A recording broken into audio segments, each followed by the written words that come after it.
regardez TV Rogers, Ottawa.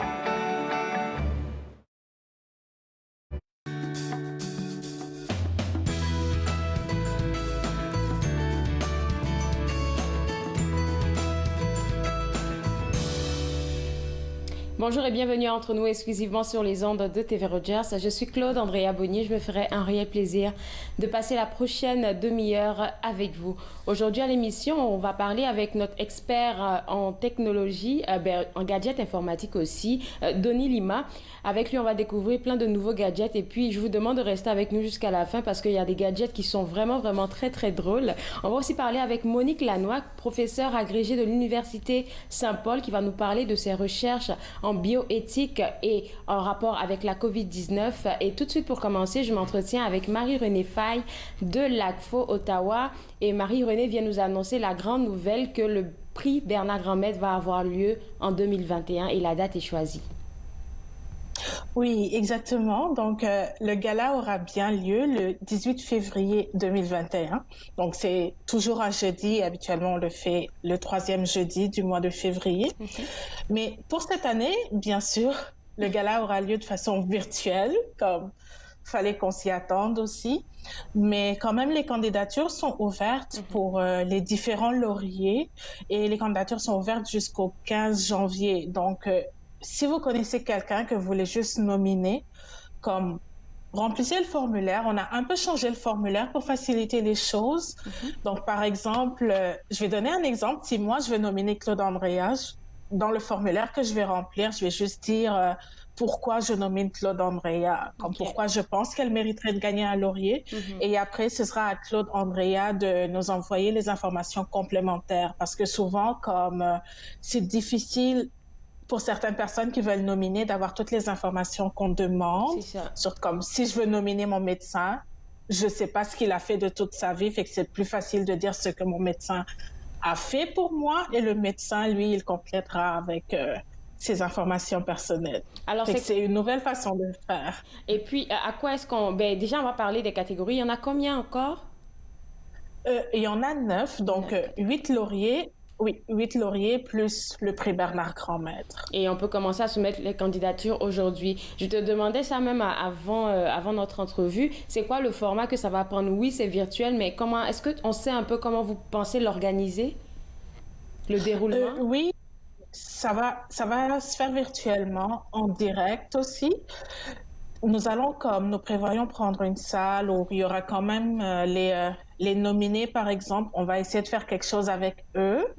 Mais bien sûr, c'est toujours hypothétique vu que la situation évolue au fil des semaines. Mais quand même, on va garder que c'est un format virtuel. Il n'y a pas d'invités, par exemple, et tout. Mais nous prévoyons aussi avoir des prestations musicales pour rendre le gala plus intéressant quand même. En tout cas, il y a toujours de belles choses qui se passent quand le prix Bernard Grand-Maître est célébré. Et puis, on va vous souhaiter bonne chance et puis inviter les gens à soumettre des candidatures des gens qui souhaitent nominer. Deuxième affaire qu'on discute aujourd'hui, Marie-Renée, c'est InterArt. C'est nouveau comme projet, ça? Oui, encore un nouveau projet. Dans le fond, InterArt, l'objectif, c'est d'augmenter la présence des francophones sur la scène artistique numérique, si on peut dire. Par exemple, dans la création de contenu numérique, les différentes applications, TikTok, Instagram et tout, on a remarqué qu'il n'y a pas assez de francophones. C'est vrai. Fait que l'objectif, ce serait comme, on veut organiser des séries d'ateliers sur différentes expressions d'art numérique. Par exemple, des ateliers sur comment faire des montages vidéo avec son cellulaire ou comment faire un panorama 360, des ateliers sur l'activisme artistique en ligne. Et ce sera comme pour les francophones, pour, comme je l'ai dit, essayer d'avoir plus de francophones dans ce domaine-là. Alors, comment ça va fonctionner ce projet? Parce que j'ai cru voir sur la page Facebook que vous recherchez quelqu'un pour donner ce genre d'atelier-là. Est-ce que c'est trouvé? Et puis, est-ce que ça a commencé? On est toujours à la recherche d'artistes. Dans le fond, on cherche des personnes qui vont animer ce genre d'atelier-là. On n'a pas de thème d'atelier fixe. Du coup, si un artiste pense qu'il peut animer un atelier sur un sujet qui l'intéresse ou son domaine d'expertise, il a juste comme à remplir le formulaire, me dire qu'il veut animer un atelier sur tel sujet. Et nous, on va voir avec ce qu'on a comme pour organiser ces ateliers-là. On aime les bonnes nouvelles, c'est gratuit? Oui, comme on va, c'est sûr qu'on va pas faire payer comme $100 aux participants. Peut-être qu'il y aura juste une petite participation parce que à la fin, nous aimerions organiser comme une sorte d'exposition pour montrer ce qui a été fait durant ces ateliers-là. Donc peut-être qu'il y aura un volet payant, mais ce sera pas comme quelque chose de très très cher. Ce serait plus comme pour pouvoir organiser la suite des choses. Merci du partage, Marie-Renée. Puis on va inviter les gens à visiter votre site web. Au revoir. Oui, au revoir.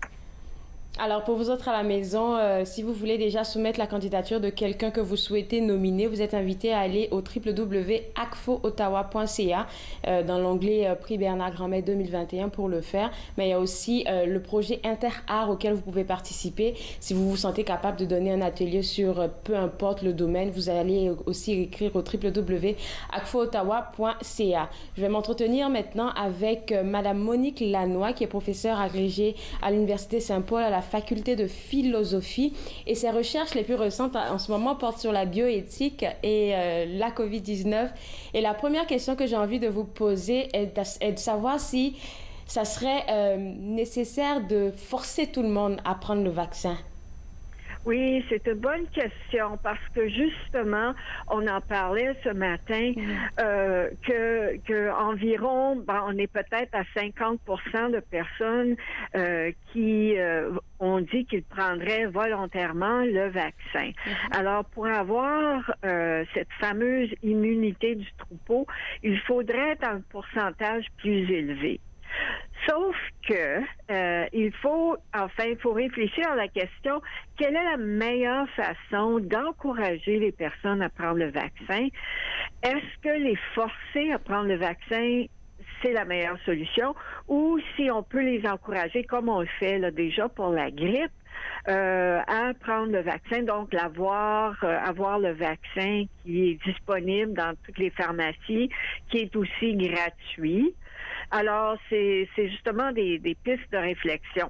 Et je crois que, justement, rendre le vaccin obligatoire serait plutôt difficile. Ça, c'est un terme que vous avez utilisé dans une autre entrevue que j'ai pu suivre qui est venue en tout cas, qui m'a fait réfléchir. C'est quoi que vous appelez l'immunité, de troupeau? C'est ça, c'est l'immunité du troupeau. C'est lorsque on a une population qui est soit vaccinée ou immunisée à un certain virus, et donc le virus disparaît tranquillement parce qu'il n'a plus d'hôtes. Donc, c'est ça. Alors, il s'en va. Alors, l'immunité du troupeau veut dire que tout le monde est plus ou moins résistant à la maladie. Et donc, c'est ça. Le virus devient n'a plus d'individus à infecter, et donc c'est ça, on voit vraiment le taux d'infection diminuer, et enfin on n'en parle plus. C'est un peu on avait de très bons résultats. Par exemple, on parle toujours de la rougeole. Oui. Et la rougeole, justement, on s'en était plus ou moins débarrassé. Sauf que les personnes anti-vaccins, on a eu une croissance de rougeole. Mais très récemment, on avait à peu près plus de cas de rougeole et on pensait même l'avoir éliminé. Et puis donc, en tout cas, ça fait poser beaucoup de questions. Et puis voici d'autres termes que vous avez utilisés aussi. C'est l'enjeu éthique et l'enjeu pratique. Moi, je me dis qu'en ce moment-là, puisqu'on est vraiment en période de crise, est-ce que l'enjeu pratique devrait primer sur l'enjeu éthique en ce moment? Oui, c'est ça. Ça dépend de quelle question exactement. Et par exemple, si on cible rendre le vaccin obligatoire, car, par exemple, il y a certains, lorsqu'on travaille dans un milieu hospitalier, par exemple, il faut être vacciné contre certaines maladies. Alors, vraiment, les vaccins sont obligatoires parce qu'on peut comprendre que ces personnes-là, les travailleurs de la santé, œuvre parmi des populations vulnérables et donc il est nécessaire de s'assurer qu'ils soient vaccinés.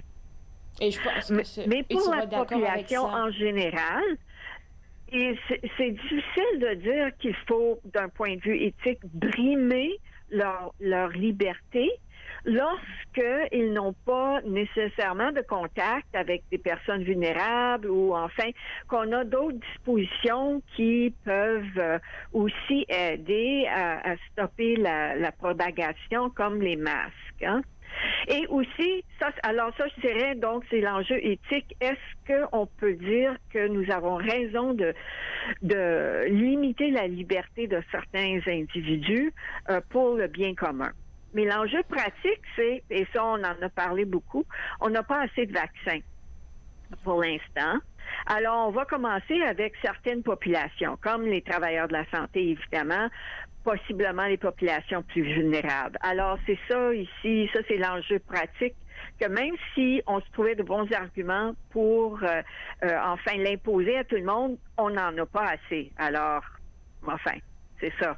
Ouais, et puis voici un autre, je pense que c'est ça qui peut-être dans le processus par rapport au vaccin peut mettre un peu un frein parce qu'il faut respecter la liberté de ces personnes-là qui refusent le vaccin et tout parce que comme vous l'avez mentionné, si on a des masques, on prend nos précautions, on voit quand même que ça a un tout petit peu fonctionné, donc pourquoi je devrais aller me faire vacciner? Et là, la question se pose de savoir comment le gouvernement ou en tout cas les différents paliers de gouvernement devraient apporter une sorte de solution à ce vaccin-là à la population. C'est quelle démarche qu'ils devraient faire selon vous?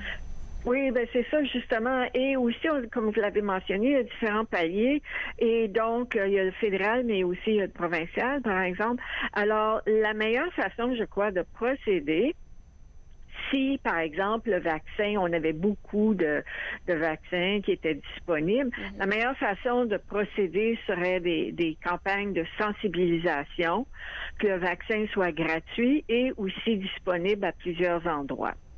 Alors ça, c'est vraiment encourager les personnes à prendre le vaccin. Et aussi, un enjeu qui est important, c'est est-ce que le vaccin est efficace? Et il semble que les vaccins qu'on a jusqu'à date sont très efficaces. Alors déjà, ça devrait rassurer la population que si le vaccin est efficace à 90%, alors ça vaut la peine de se faire vacciner, que c'est pas pour rien. Tandis que le vaccin, par exemple, pour la grippe, est efficace à peu près 30 à 40%, donc beaucoup moins.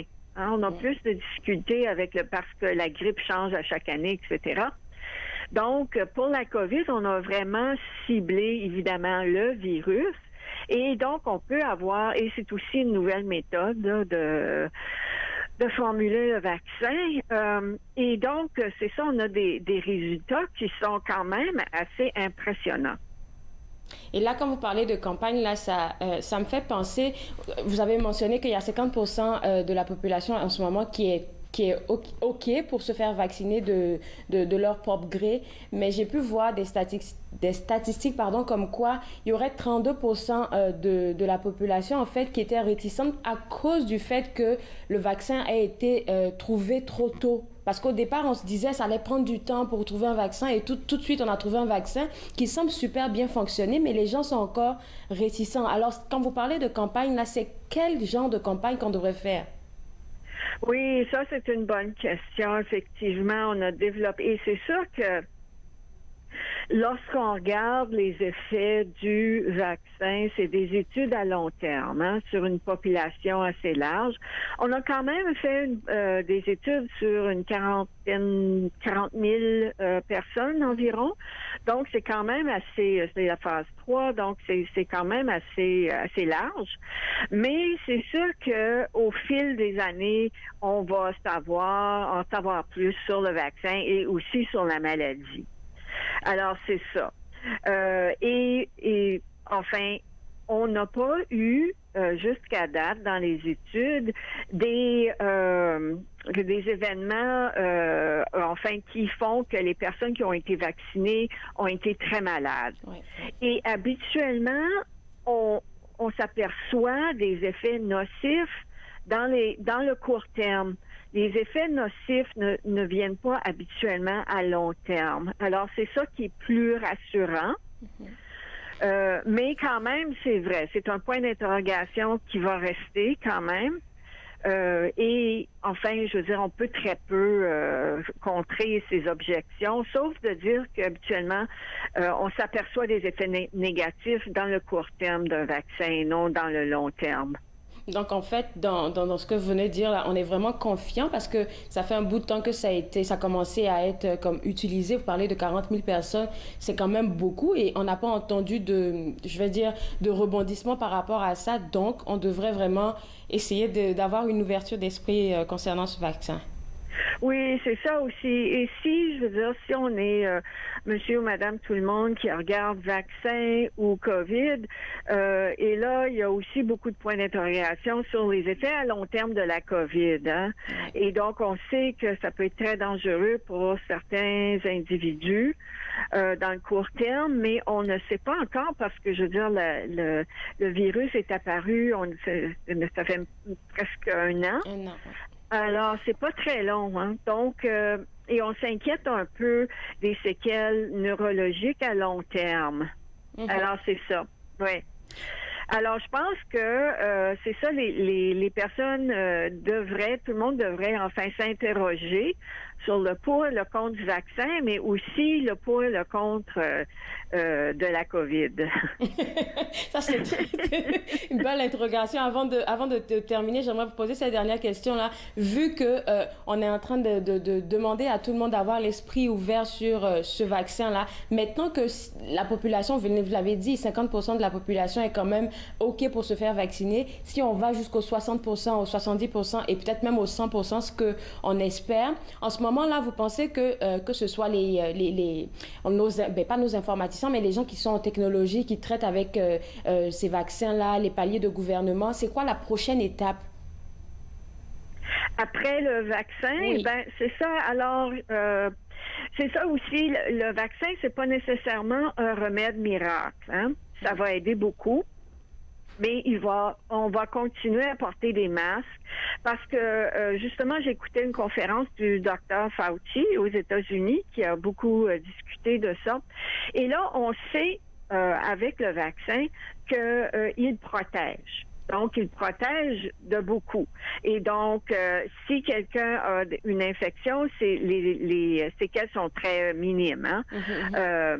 Mais ce que le docteur Fauci disait, c'est qu'on ne sait pas si la personne qui a reçu le vaccin peut être encore contagieuse. Alors, il va falloir prendre des précautions. Donc, on se vaccine et donc on sait que si on attrape la maladie, ça sera beaucoup moins grave. Mais il va falloir continuer à prendre les mesures de santé publique, c'est-à-dire les masques et se laver les mains, jusqu'à temps qu'on soit plus ou moins certain.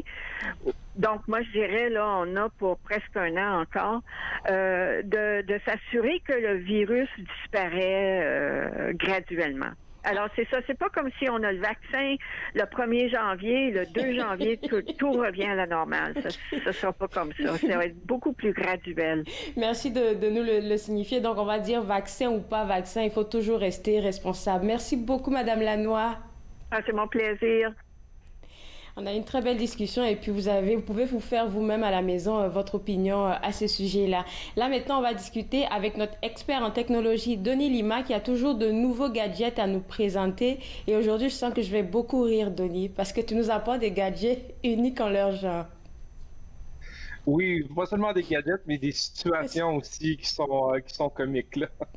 Le premier élément, là, c'est une partie de Among Us. C'est quoi comme jeu? Fait qu'Among Us, c'est un jeu qui est rendu très, très populaire. C'est un jeu qui se joue sur le téléphone intelligent, donc c'est une application. Si je peux là, le simplifier, c'est... je ne sais pas si tu es familière avec le jeu Clue, l'espèce de jeu où est-ce que tu dois deviner qui est le meurtrier dans le jeu. Mon frère, oui, pas moi. Mon frère, oui. Donc, c'est le même principe, mais plus moderne. Donc, ça se joue en ligne avec des amis en direct. Et puis, on doit trouver l'imposteur. Donc, c'est des espèces de petits astronautes dans une navette spatiale.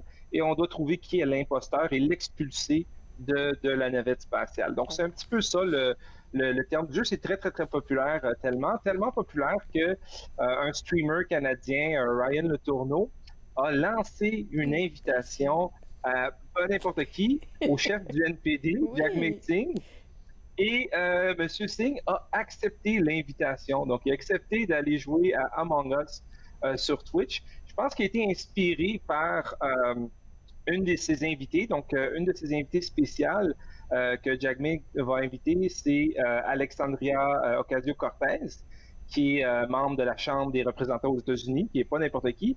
Elle avait fait la même chose le mois passé, et puis ça avait eu un immense succès. Il y avait beaucoup de monde qui s'était joint à la partie et à observer la partie en tant que telle, parce je pense qu'on est limité à 10 joueurs, mais il y avait énormément de personnes qu'on peut suivre le jeu, on peut suivre la partie sur Twitch. Donc, ça a été lancé, l'invitation a été lancée, c'est confirmé, ça va avoir lieu. Alexandria va être présente aujourd'hui sur le Twitch de Jagmeet Singh de 16h à 19h. Donc, Alexandria, c'est une des invitées. Il y a d'autres personnalités qui vont être invitées. J'ai pas vu la liste au complet, mais on peut aller sur le Twitch de Jagmeet pour aller voir justement qui sont les invités, puis aller passer un petit peu de temps avec eux à jouer à Among Us. Oui, ça c'est une grosse affaire. Et puis ça permet de voir que les politiciens, ou peu importe leur statut, là, ils sont accessibles en fait. Ben c'est ça, exactement. Je pense aussi un petit peu l'idée derrière ça, c'est de montrer leur accessibilité. Là, ouais. C'est ça. Et la deuxième affaire, je pense que c'est ça qui est drôle. Parce que si vous avez envie de brûler une lettre qui vous plaît pas, un licenciement, ou peut-être la photo de votre ex, je pense que Donia a la réponse pour... Oui, effectivement. Donc, je pense que cette idée-là, elle est venue. On sait, on est en 2020, il y a plein de choses qui se passent, il y a plein de choses qui des fois nous rendent la vie un petit peu difficile. Puis justement, comme tu as dit, des fois de brûler cette lettre-là ou cette photo-là, nos émotions partent en fumée avec le feu. Mais c'est pas tout le monde qui a accès à un foyer ou à quelque chose qui peut avoir un danger potentiel de feu. Donc, le site web Hey Science Dumpster Fire, eux, qu'est-ce qu'ils ont créé? Ils vous invitent à leur envoyer un courriel. Vous envoyez votre courriel à dumpsterfire@hey.com et eux vont prendre votre courriel, donc soit un texte que vous rédigez ou une photo que vous envoyez, vont prendre votre courriel en direct sur Twitch, vont le mettre sur une courroie, votre courriel papier, imprimé, et dans la courroie, ça va aller dans une espèce de benne qu'on appelle communément un dumpster, poubelle, qui va aller dedans et pouf, ils vont la brûler instantanément et ça part en fumée.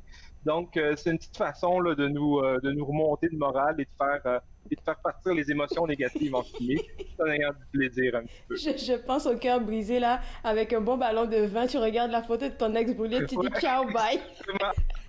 Exactement. Ça peut être une façon d'utiliser ça. Et puis, une troisième affaire dont on va discuter maintenant, c'est une bonne nouvelle, on va le dire, parce que ça permet, c'est une bonne avancée pour l'Alzheimer, je veux dire.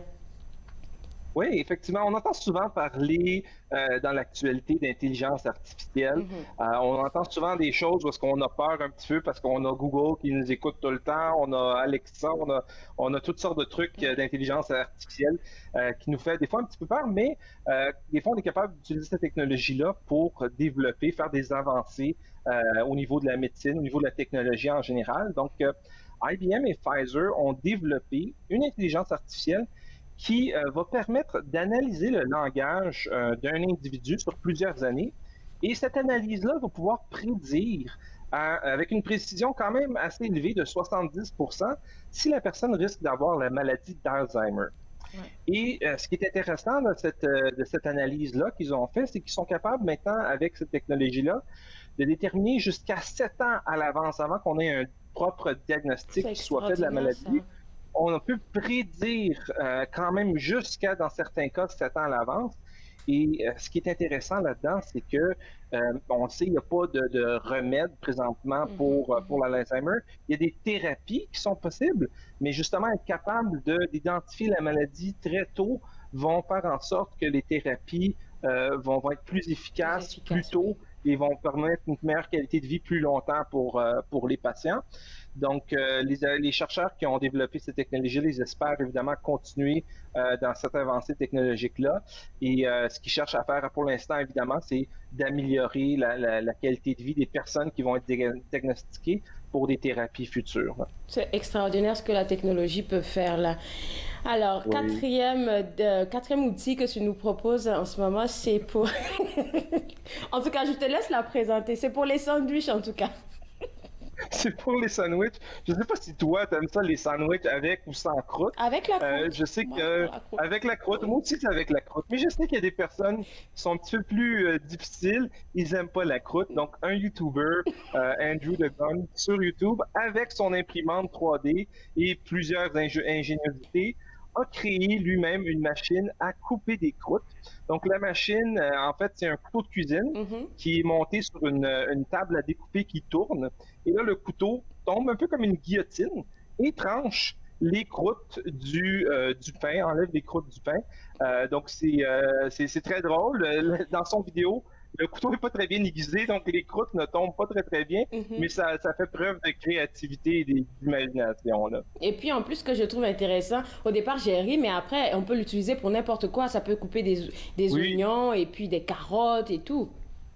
Oui, oui, donc c'est un petit peu le concept derrière ça. Lui, à l'origine, l'avait fait pour sa sandwich, mais dit éventuellement, ça pourrait peut-être devenir quelque chose d'automatique pour C'est ça. trancher des oignons, des carottes ou des légumes, oui. OK. Alors là, la dernière affaire, je pense que ça va intéresser les gens qui nous regardent, c'est de savoir, il nous reste juste 2 minutes, est-ce que votre patron vous regarde en télétravail? Oui, donc on le sait, le télétravail, c'est maintenant tout le monde est en télétravail, moi-même, je le suis.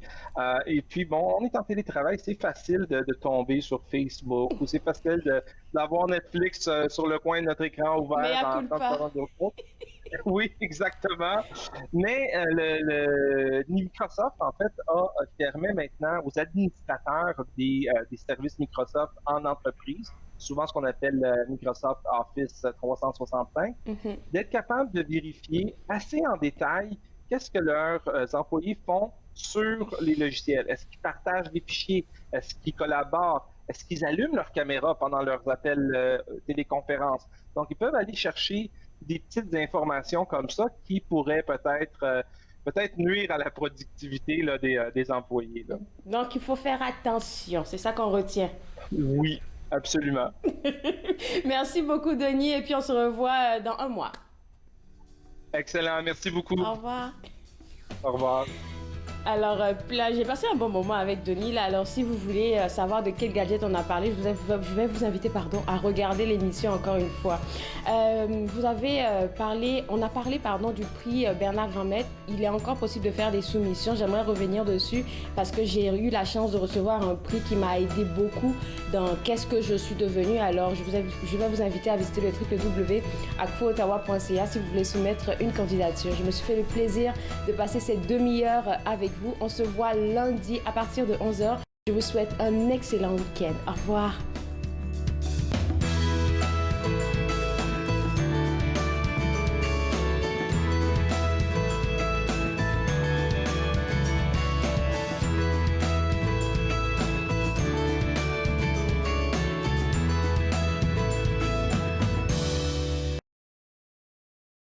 Faites-nous part de vos commentaires en composant le 613-521-2323 par courriel sur Facebook et Twitter.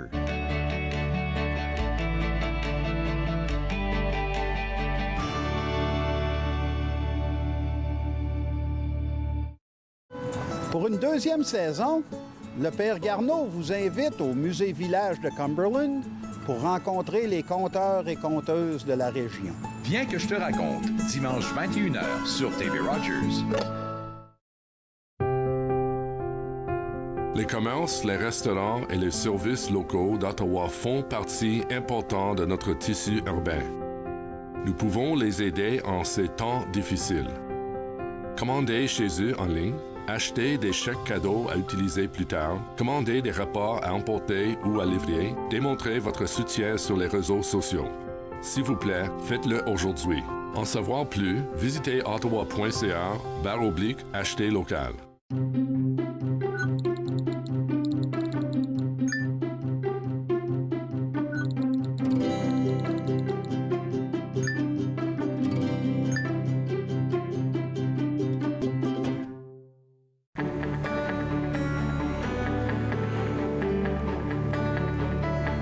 regardez TV Rogers, Ottawa.